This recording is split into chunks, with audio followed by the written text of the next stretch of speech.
9,77,000 కోట్ల రూపాయలు డెట్ ఉంది. డెట్ సర్వీసింగ్ చేయాలి. ఒకసారి డెట్ సర్వీసింగ్ చేయకపోతే నేరుగా తెలంగాణ ఆంధ్ర రాష్ట్రానికి రెండుకి ఇబ్బంది వచ్చినప్పుడు ఒక విషయంలో మన వాళ్ళు పే చేయలేకపోయారు, వాళ్ళు కూడా పే చేయలేకపోయారు. దానిపైన వాళ్ళు సెబీ పంపించి ఇమ్మీడియట్ గా ఇది డిఫంక్ట్ అయ్యారు కాబట్టి మీరు యాక్షన్ తీసుకోమని సెబీ పంపిస్తే ఆల్ బ్యాంక్స్ అందరికి పంపించేస్తారు. అక్కడి నుంచి గవర్నమెంట్ యొక్క క్రెడిబిలిటీ పోతే అక్కడి నుంచి బారోయింగ్ రేట్ ఆఫ్ ఇంట్రెస్ట్ పెరిగిపోతుంది, డబ్బులు ఇచ్చేవాడు ఇవ్వడు.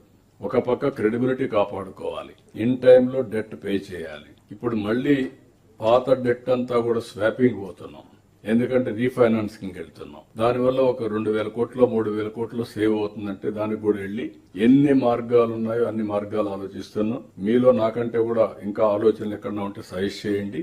We want to go all out to protect the state, to rebuild the state. ఇక్కడ ఇలాంటి పరిస్థితులు ఉన్నప్పుడు మనం అందరం గుర్తుపెట్టుకోవాల్సింది కొంచెం ఎక్స్ట్రా మైల్ నడవాలి.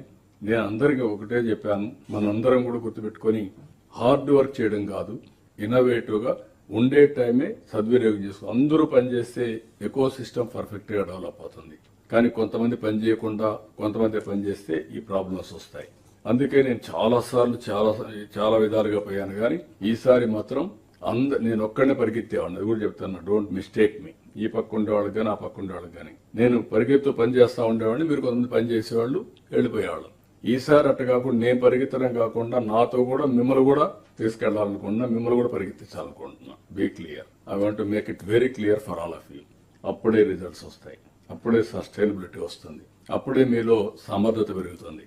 అందుకే నేను ఒక పక్క ప్రోగ్రామ్స్ చేస్తూనే, వెల్ఫేర్ చేస్తూనే, ఇంకో పక్క డెవలప్మెంట్ చేస్తూనే